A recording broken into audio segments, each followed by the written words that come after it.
I once again thank you for coming on Heritage Hip Hop, because this is what the platform was built for. I don't care about people rhyming more than anything. I made this platform because we have so many stories in New Jersey that are not getting told. Right. And there's people who have passed away from New Jersey hip hop that's not even being talked about. So to stop that, I wanted to have something that honored two people who I met and respect, and also give our people opportunity to tell their story. Before we go into finalizing this interview, please give everybody your social media, how they can find the music and what to look forward to before we close out. So Instagram, you can find me at the real Middy Murdock, _real_Middy_Murdock. The music is on all digital platforms: Tidal, Spotify, Apple Music, iTunes. It's on all the digital platforms. Look out for the movie getting ready to come for the first part of the trilogy, the soundtrack to Trauma. That's why it's called the soundtrack. It's the soundtrack to life. So you would definitely find me on Facebook. Ramid Ali Brown, Ramid RAHMIDALI Brown. That's how you can reach me. All right, well, we're gonna leave it right there. And for everybody out there who doesn't watch Heritage Hip Hop, let me say this for the first time for you. We do not believe in streaming. Purchase the album, because renting your music is substandard. I'm just gonna say it. We lived through Trump.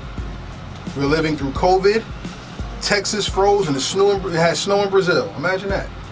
So anything's possible. Right. So if this soundtrack or this album means something to you, it's better for you to own it than to rent it. Because if anything happened to the internet and you don't own your music, you do not have your music.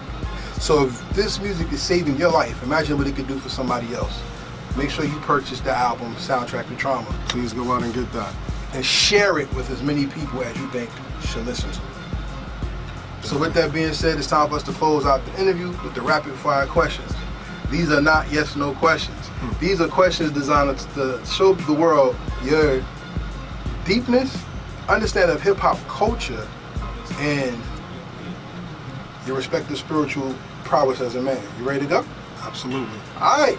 So my first question is, what song or album from another artist perfectly describes you?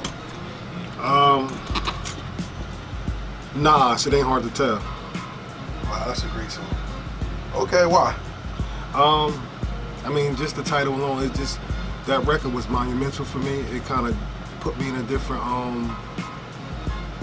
aspect of my life. It just made me open up more, you know, and speak to the world. Okay. My favorite subject in school was science and history. Because if you do knowledge on science and history, that's the inside and outside of a man, knowing himself, where he comes from, and the world he's in at all times. If you had to put your hip hop into a school, what subject would it be and why? History. Why? Because it teaches you about trauma, and trauma is generational, and where we come from, and a lot of people don't know where we come from, and you need to know where you come from. That's history. So I think history would be the place to start. You got to know where you came from, and know where you're going. And if you know where you came from, you can start dealing with the traumas as you go along. You can address them, and you can start healing, and your future might be a little bit brighter than you thought it would be. Okay. Since we're living in COVID, everybody's wearing masks. People wear masks to protect their trauma. What is the most important mask a person will have to pull off to deal with trauma? The mask of themselves. Break that down. So everybody comes with a mask. Nobody comes and presents themselves. Everybody you see is a representative of who they really are. Until you sit with them, you really never know a person until you're around them for some years. So it takes time to pull that mask off, because of trauma and because of the experience that they go through, they protect themselves. Everybody build walls. If you go through something, you build a wall to protect yourself so it don't happen again. And when people build these walls, they tend not to create doors and windows, and you create a prison and people be trapped inside of themselves, right? So eventually you got to get out of there. So that's the mask that I think is the most important one that people should take off. So why in America do you think we celebrate trauma instead of celebrating people who exercise their trauma? It's because of the conditions that we've been through, and because of what we was taught, and because of what we were eating, and because of the education system, because of red zoning and red line, all the things that happens in the community, the environment that we was forced to live in.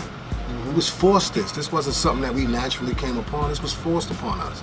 You know, people think it's normal to live in the ghetto, like, and that's not normal, right? Because you could. I was just looking at this the other day, a couple weeks ago with my brother. We riding in Plainfield, coming from doing a painting job, and you could see the community was dirty as ever, and then 2 blocks away, it's huge houses, and you can see the difference from one side to the next side. So, you know, it just tells you the environment that you live in, you know? So I think that's what it is more than anything. Okay. Taking it back to hip hop. Give me 3 songs that help you exercise your personal trauma as you develop as a man, not as an MC. 3 songs in hip hop?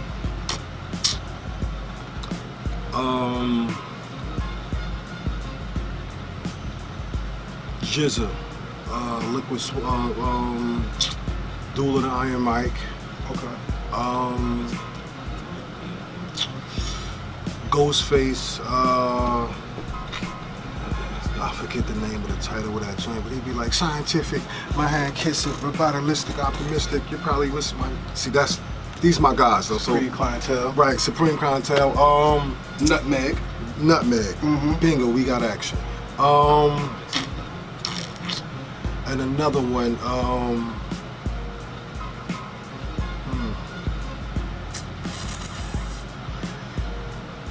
I'm not gonna go to that album. I can. But it's on Kanye's album, High School. What's that? The Dropout? The Dropout. Dropout? College Dropout. It's a joint. I think it's the first song on the album. Dealing just to get by. Got your money to get sky high. That joint? No, that's another one. I forget the name of it, but it's a Kanye joint. Okay. So how did that help you exercise your trauma as a man, not as an MC? Well, first of all, Jizza is my all-time favorite rapper of all time. All time. And that's because we're gonna talk. Yeah, he unique. And the skill set that he has, exercising the traumas that I go through, because we use our music as the way to get out. The technique that he used was left-handed to me. He got a left-handed flow. And I think that's what made me dig into myself a little bit more and dig deeper into what I needed to do and exercise the stuff that I needed to exercise, just in a healing process for me. So I think Jizza was really the main one. Okay, that's dope. We're gonna talk about that off camera. Okay. What's the perfect hip hop beat? Meaning, if this person never came out with their song, it would have been your first single. Perfect hip hop beat. It's too many. It's a J. Rue the Damager joint with him and Afu. Which one? The first one or the second The one? first one. That was a nice one.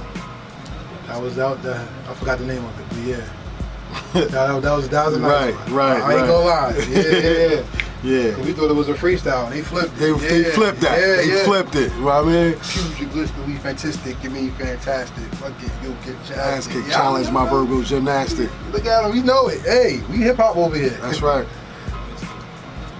If someone wanted to do a song with you based off of a remix of a song on your album, who would you like to remix? Who would you like to work with, and what song would you like to remix and have them on there to talk about what you talked about on Soundtrack for Trauma? Any artist? Yeah, they're all out. Doesn't matter.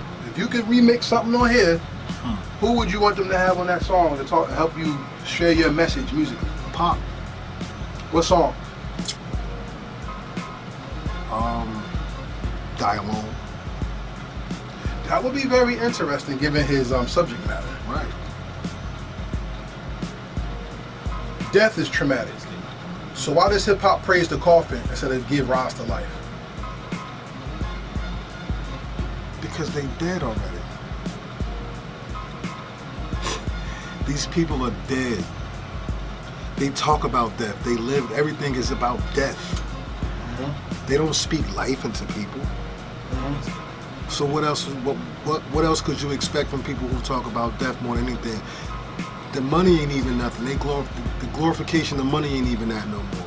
You know, it's you speaking from a dead place. You're not speaking life into. When you speak life into somebody, you're giving them knowledge, wisdom, and understanding. Fact. Anything other than that is death, because they froze.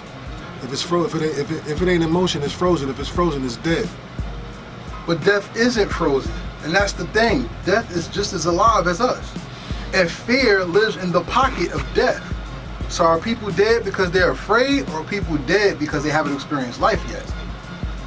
Depends on what you call experience in life, because your perspective on life can be different from somebody else's. That's a fact. That's a fact. Okay. We're doing pretty good on here, everybody. I hope you like this. We going kind of deep right now. I got about 4 more questions, then we're gonna give everybody their life back, because they can go listen to the album after this. You know what I'm saying? Please listen to the album. One of the most inspiring rhymes in hip hop is Marvin Gaye used to sing to me. He used to tell me being black was supposed to be and all that, right? That was Tupac, right? Somebody said Middy used to rhyme to me. He used to tell me being black was the thing to be. What are you giving them that's making them write that rhyme? Me. Who are you?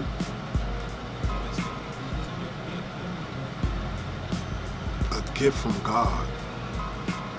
That's generic, man. Come on, give me some. You said give them me. There is nothing other than... Because people already say this stuff to me. So I'm like, you know what I mean? It's I really don't... I can't put... My humility and my humbleness won't allow me to take that step and be like, yeah, it's not normal for me to do that. Is that humility or is that forced humility? It's not forced. It's natural. Like I've been giving people that kind of experience all my life. Okay. So it's like it's a normalcy for me. You know what I'm saying? Which, like, people tell me this on a normal basis. There's people who tell me, bro, like you said, I met you. I don't remember, right? I don't remember, and there's hundreds of people doing this to me on a normal basis because my existence is just a traveler to pass through. So I'm not even, whatever happened at that time when I was there, I don't remember because it was all a purpose for that moment specifically. It ain't like I remember that, like, yeah, I don't remember anything. Mm-hmm. I remember this time that I'm in right now. Mm-hmm. Yesterday is over with. I can't go get it back. So there's no need for me to hold on to it except for if it's a historical moment that I need to learn from, I'm gonna keep it. But some stuff I can't hold on to. So for somebody to say that to me, I wouldn't even know how to deal with it. I just humbly back away from it. Like, I get that. It wasn't for me, it was for them. I respect that, because that's why I said you're not at your peak with your vision yet. Because there is something that you're getting from everybody that I don't think you saw yet. I'm still, the book learning. is still being we're written. Still learning, right. And the greatest story ever told is the one you live. Mm-hmm. What's the most important chapter being written in your book today? The most important chapter? How can I even say what's the most important chapter when I didn't even get to the most important chapter yet? That's why I said today. Today would be this one that I'm living right now. Okay. Heritage Hip Hop's in your book. Absolutely. Salute. That's all I need to hear. Absolutely. Okay. Well, I think we got to the last question. For everybody out there watching, thank you for watching. This is a monumental interview because you're getting the musical interview. I want to invite you back to the Mic Council. The Mic Council is our talk show, just like The Real, The View, Red Table Talk. But I like to sit down with people in the community, the hip hop community, not just rappers, but politicians, teachers, lawyers, entrepreneurs, etc., to talk about the issues that actually affect our culture. And you know the worst thing about doing that show? Because it's hip hop, people don't want to do the show. And that hurts a lot. This is why I needed to do the interview with you about your album so much. Because your album begs the question, why aren't we talking about this more? So out of my humble appreciation, I wanted to look you in your eye and say thank you for making this album.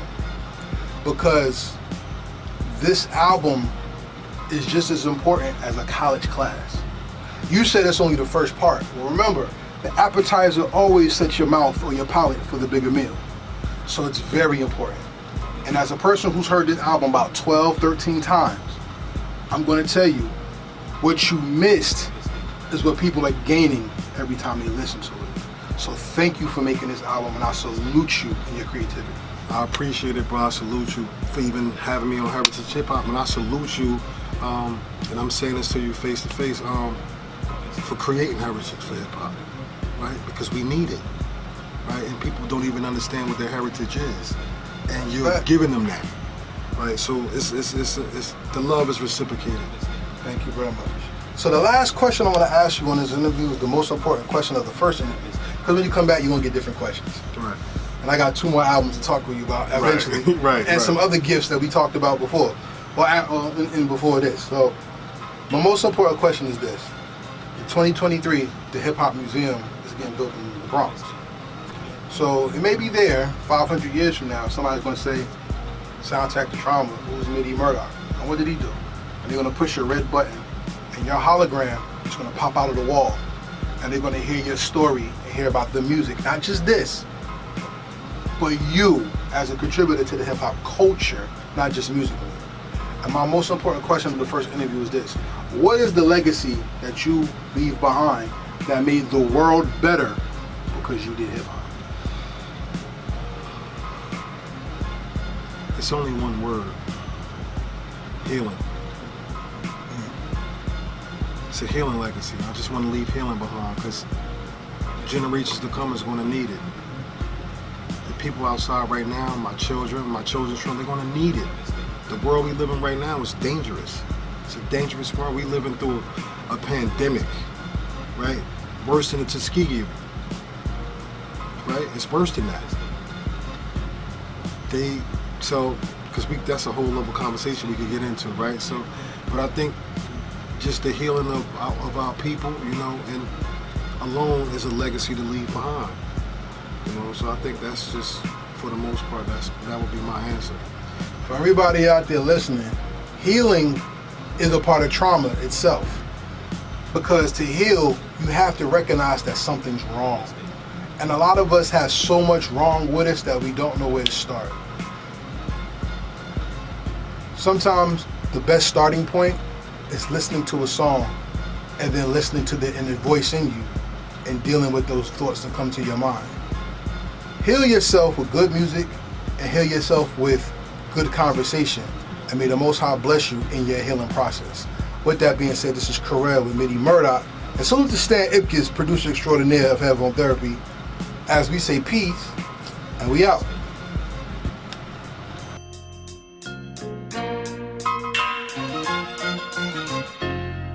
Thank you for watching our presentation. We ask that you subscribe to our YouTube family and hit the notification bell for updates. Please like, comment, and share this video.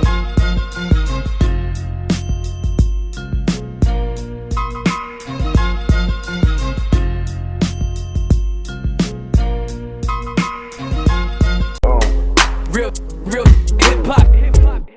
Real hip hop. We here.